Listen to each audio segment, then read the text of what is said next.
students, welcome to my YouTube channel. How are you all? I hope you are doing well. In this video I am going to discuss with you about roots.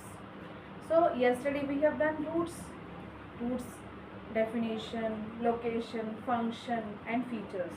So today type of roots में आपको पता है दो main root होती है, tap root, fibrous root.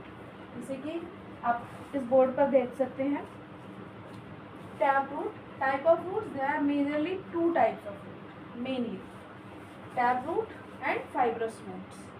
Tap root आपका if you see, अगर आप डायग्राम देखें तो it's the ground, it's the layer of the soil.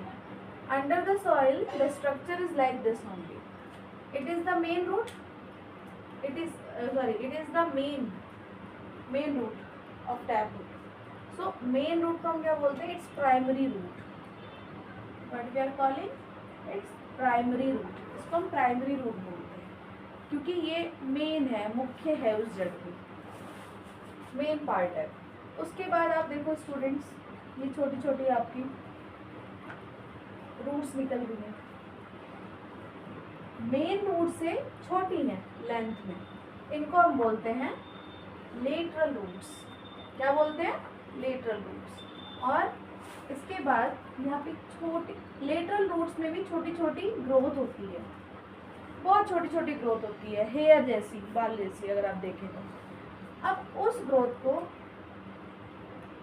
वो जो रूट हेयर्स हैं उसको मैंने जूम करके यहाँ पे एक्सप्लेन किया है. उससे पहले मैं आपको टैप रूट दिखा देती हूँ कि टैप रूट एक्चुअल में दिखती कैसी है. सो स्टूडेंट्स आप ध्यान से देखो, ये टैप रूट है, इट्स द टैप रूट. अगर आप ध्यान से देखें तो इसमें ये स्टेम हो गया हमारा, ये हमारी लीव्स हैं, ये एक प्लांट है और इसमें ये यहाँ से आपकी रूट्स स्टार्ट हो गई. तो इसमें देखो आप, जो स्टेम है, स्टेम का जो बेस है, बेस से आपकी ये प्राइमरी रूट है, ये मेन रूट निकल रही है और ये ऐसे जा रही है. अब इसके बाद अगर आप ध्यान से देखो, ये हमारी प्राइमरी रूट हो गई, इसके साथ साथ ये छोटे छोटे रूट्स हैं. ये रूट्स आपकी देखो लेंथ में भी छोटी हैं, विड्थ में भी छोटी हैं, और ये रूट्स आपको दिख रही होंगी, बहुत ईजिली विजिबल हो रही होंगी आपको ये. तो ये हमारी लेटरल रूट्स हैं,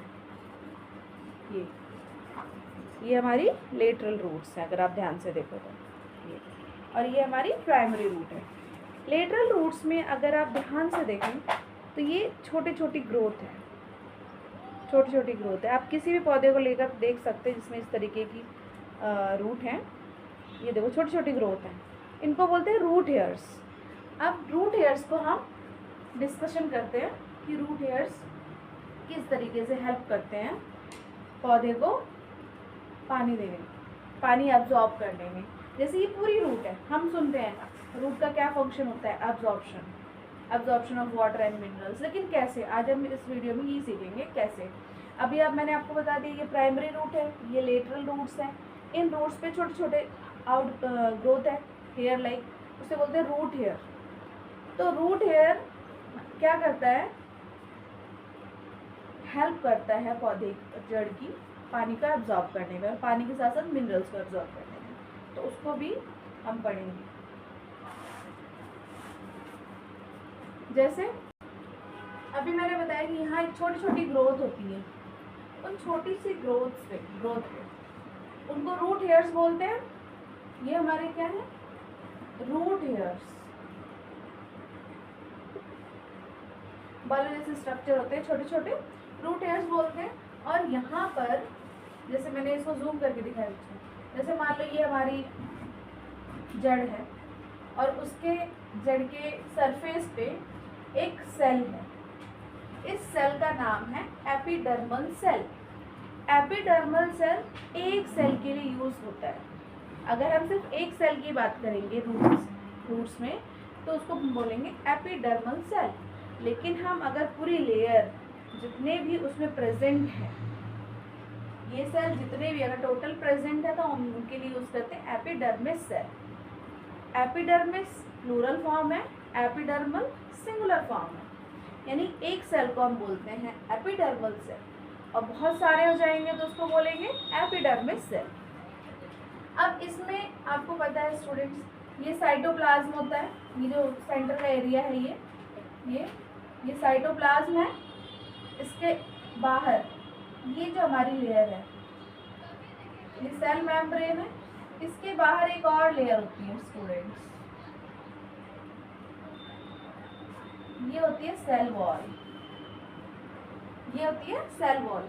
जो ये सबसे बाहर वाली लेयर है ये होती है सेल वॉल, और जो इसके अंदर वाली जस्ट इसके नीचे जो सेल होती है उसे हम बोलते हैं सेल मेम्ब्रेन। किसी भी सेल को ढकने के लिए एक परत होती है, एक लेयर होती है, उसके बाहर जो ग्रो करती है उसे मेम्ब्रेन बोलते हैं, और जो मेम्ब्रेन को भी प्रोटेक्ट करता है उसे सेल वॉल बोलते हैं। सेल वॉल प्रोटेक्शन का काम करता है, किसी भी सेल के लिए प्रोटेक्शन का काम करता है। इसका न्यूक्लियस ये रहा, ठीक है। तो इसमें होता क्या है कि ये सेल इतनी होती है, लेकिन धीरे धीरे इसमें से ग्रोथ, ये हेयर की ग्रोथ होती है। ये जो बीच वाला सेंटर वाला एरिया है ये है hair, root hair, means root hair with this cell membrane and cell wall. मतलब ये जो पूरा एरिया है ये आपका है root hair, fully grown root hair.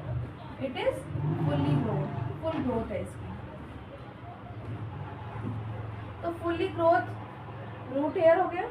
अब इसमें होता है क्या, जब रूट हेयर इतना एक्सपैंड कर जाता है तो स्टूडेंट्स ध्यान से सुनना आप, एक तो एपिडर्मिस सेल, एपिडर्मल सेल अगर ये सिर्फ पानी को एब्जॉर्ब करेगी तो कितना एरिया होगा, सरफेस एरिया सिर्फ इतना। और अगर इसमें रूट हेयर ग्रो कर जाता है तो एरिया कितना होगा, तब एरिया बन जाएगा इतना। तो स्टूडेंट्स इस पिक्चर से बहुत क्लियर हो रहा है कि रूट हेयर का काम क्या है, एरिया को एक्सपैंड कर देना। साथ साथ मीन्स एब्जॉर्प्शन का तो काम है ही, पानी को एब्जॉर्ब करेगा, अवशोषित करेगा, लेकिन उसके साथ साथ ये एब्जॉर्प्शन एरिया को भी बढ़ा दे रहा है। मतलब जो सतह है, जो सरफेस एरिया है उसको बढ़ा दे रहा है, यानी कि पौधा जो रूट है वो ज़्यादा से ज़्यादा पानी को एब्जॉर्ब कर सके। तो ये हमारा ऐसे होता है। अब इसमें जो टैप रूट है, टैप रूट की अगर हम बात करें, टैप रूट में आपने अभी देखा, ये तो बच्चों एक छोटा सा पौधा है, इसमें इसकी रूट इतनी बड़ी ग्रो हुई है। जैसे जैसे पौधा बढ़ जाता है और भी रूट ग्रो होती जाती है, लंबी होती जाती है, लॉन्ग होती जाती है। तो यानी कि ऊपर से हमें पौधा कितना भी देखे, नीचे उसकी जो प्राइमरी रूट है वो बहुत ज़्यादा गहराई में जाती है, यानी कि इसका एक प्रॉफिट है। ये बहुत नीचे से भी, बहुत गहराई से भी पानी को एब्जॉर्ब कर सकती है, पानी को, मिनरल्स को, और ये ज़मीन में, सॉइल में नीचे तक जा सकती है। और दूसरी बात, ऐसे पौधे जिनमें टैप रूट होती है वो ड्रॉट टॉलरेंस होते हैं, यानी कि जहाँ पे सूखा यानी पानी की कमी होती है, कम पानी होता है, या फिर सतह बहुत ज़्यादा नीचे है, ऐसे जगहों पर ऐसे पौधे पानी ज़मीन से एब्जॉर्ब करते हैं। मतलब वहाँ ऐसे जगहों के लिए ये सूटेबल होते हैं, ये टॉलरेट कर जाते हैं सूखे को, और ये ग्रो कर जाते हैं, उसमें उग जाते हैं। इनको ये लंबी जड़ें बहुत ही हेल्पफुल होती हैं पानी को एब्जॉर्ब करने के लिए। नेक्स्ट है एग्जाम्पल, कैरेट हो गया, ओक हो गया, अभी आपने देखा सदाबहार, तो ये सारे पौधे आते हैं। अब आते हैं फाइब्रस रूट्स पे। फाइब्रस रूट्स का अगर आप डायग्राम देखो बच्चों, तो ये आपका क्या है, ये लेयर है, सॉइल है, मीन्स ग्राउंड, जो ज़मीन है हमारी वो है, उसके नीचे मैंने सिर्फ आपको फाइब्रस रूट की पिक्चर दिखाई है। पौधा यहाँ पे ग्रो करेगा तो उसके बेस से, स्टूडेंट्स ऐसा नहीं, इसमें ऐसा है कि जो बेस से रूट्स ग्रो करती हैं वो इसमें मेन रूट नहीं होती, प्राइमरी रूट नहीं होती कोई, वो क्या होती है, सारी ऑलमोस्ट इक्वल लेंथ की होती है। तो इसमें जो साइज है अगर हम साइज लेंथ की बात करें तो almost all the roots have same, means इस एक फाइब्रस रूट में जितनी भी रूट्स होती हैं जो भी, और ये डायरेक्टली ये सारी रूट्स कहाँ से ग्रो करती हैं? डायरेक्टली बेस, स्टेम बेस से। जैसे कि आपको मैंने अभी दिखाया था ये पौधा, इस पौधे में अगर आप ध्यान से देखें ये स्टेम है, इस स्टेम में ये मिट्टी लगी हुई है बच्चों, थोड़ी सी ये मिट्टी लगी हुई है, आप ध्यान से देखो, ये डायरेक्ट यहाँ से ग्रो कर रही हैं, मतलब सारे बेस के, स्टेम के बेस से, स्टेम की सतह से ग्रो कर रही हैं सारी जितनी भी जड़ें हैं, और इनका लेंथ ऑलमोस्ट सेम होता है। इसमें इनको बोलते हैं फाइब्रस रूट्स। फाइब्रस रूट्स वो रूट्स होती हैं, वो जड़ें होती हैं जिनमें सारी ये जड़ें ऑलमोस्ट इक्वल लेंथ की होती हैं और सीधा डायरेक्ट रूट स्टेम बेस से निकलती हैं। अब इसमें वही है, इसको भी एब्जॉर्ब करना है, इसका भी फंक्शन मेन तो यही है, absorption of water and minerals कैसे करता है।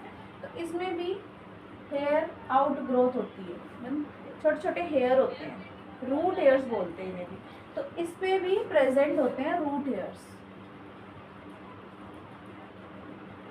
फाइब्रस रूट में भी रूट हेयर्स प्रेजेंट होते हैं, और रूट हेयर्स को वही मैंने जूम करके वापस दिखाया है, सेम प्रोसेस है, प्रोसेस इज सेम, कि उसमें जैसे वही है सेल, एपिडर्मल सेल है, वो ग्रोथ करके रूट हेयर कहाँ से ग्रो होती है? तो एपिडर्मल सेल से ग्रो होती है। क्यों होती है? To increase the surface area, surface area को बढ़ाने के लिए, ताकि ज़्यादा से ज़्यादा पानी अवशोषित कर सकें। और रूट हेयर से, क्योंकि रूट हेयर से ही हमारी एब्जॉर्प्शन होती है पानी की, और पानी के साथ साथ न्यूट्रिएंट्स, मिनरल्स भी पौधे को जड़ तक पहुंच जाते हैं, और जड़ से फिर स्टेम तक, फिर पत्ती होता है, फिर सारे पौधे तक। तो इन दोनों का जो प्रोसेस है एब्जॉर्प्शन का वो सेम है। डिफरेंस क्या है? इसमें जो टैप रूट है वो बहुत गहराई तक जा सकती है, लेकिन अगर हम फाइब्रस रूट की बात करें, फाइब्रस रूट की बात करते हैं, ये क्या करती है? ये एब्जॉर्ब करती है पानी, लेकिन डीप जाकर नहीं, सरफेस, ये सपोज ये लेयर है हमारी, सपोज ये लेयर है सॉइल की, पौधा उगा हुआ है, उसके नीचे जड़ें हैं, तो ये बहुत नीचे ना जाके सरफेस के पास वाले एरिया में से पानी एब्जॉर्ब करती है। फाइब्रस रूट ये काम करती है, लेकिन ये डेंस बहुत घनी होती है, तो उस डेंसिटी, उस घने होने की वजह से आसपास का सरफेस वाटर बहुत ज़्यादा एब्जॉर्ब करती है। नेक्स्ट है, ये मतलब स्प्रेड कर जाती है वाइडली, चौड़ी होती है, आप देखो चौड़ाई है इसमें, ये गहरी नहीं है, ये चौड़ी है, और ये बेस्ट होती है इरोजन कंट्रोल के लिए। इरोजन मतलब सॉइल इरोजन, मतलब मिट्टी का अपर्दन, मृदा अपर्दन जिसको हम बोलते हैं। जैसे पानी का फ्लो ज़्यादा आया या फिर हवा ज़्यादा चली, तो ऊपर की जो टॉप सॉइल होती है, तो टॉप सॉइल आपको पता है उपजाऊ होती है, वो उसके साथ साथ बह जाती है, पानी के साथ बह जाती है, हवा के साथ उड़ जाती है। तो उस चीज़ को कंट्रोल करने में ये जड़ें बेस्ट काम करती हैं, मतलब सबसे उम्दा जड़ें ये जो उसको कंट्रोल करती हैं। ये उसको मतलब सरफेस जो सॉइल होती है उस मिट्टी को पकड़ के रखती है, उसको बहने नहीं देती, उसको उड़ने नहीं देती है। तो ये सॉइल इरोजन में बहुत ज़्यादा कंट्रोल करती है हमारी फाइब्रस रूट्स। और इसके एग्जांपल है ग्रास, बीट, जैसे मैंने भी आपको दिखाया था जोई, ये जोई है, ये ग्रास ही है। और अब देखो इसमें एक और चीज़ है, मैंने आपको बोला कि स्टेम बेस से ही सारी जड़ें निकलती हैं। ऐसा क्यों बोला मैंने? क्योंकि यहाँ पर अगर हम टैप रूट की बात करें तो जो प्राइमरी रूट है सिर्फ वही स्टेम बेस से निकलती है। अगर आप लेटरल रूट देखें तो वो टैप रूट से निकली हुई, सॉरी मेन रूट से, प्राइमरी रूट से निकली हुई है, वो डायरेक्ट स्टेम से कनेक्ट नहीं है, वो प्राइमरी रूट से कनेक्ट है। कौन सी? Lateral roots. और लेटरल रूट्स से कौन से कनेक्ट है? एपिडर्मल सेल्स होते हैं। एपिडर्मल सेल्स में क्या ग्रो करता है? एपिडर्मल सेल रूट हेयर की ग्रोथ के लिए रिस्पॉन्सिबल है। रूट हेयर वहीं से ग्रो होते हैं हमारे।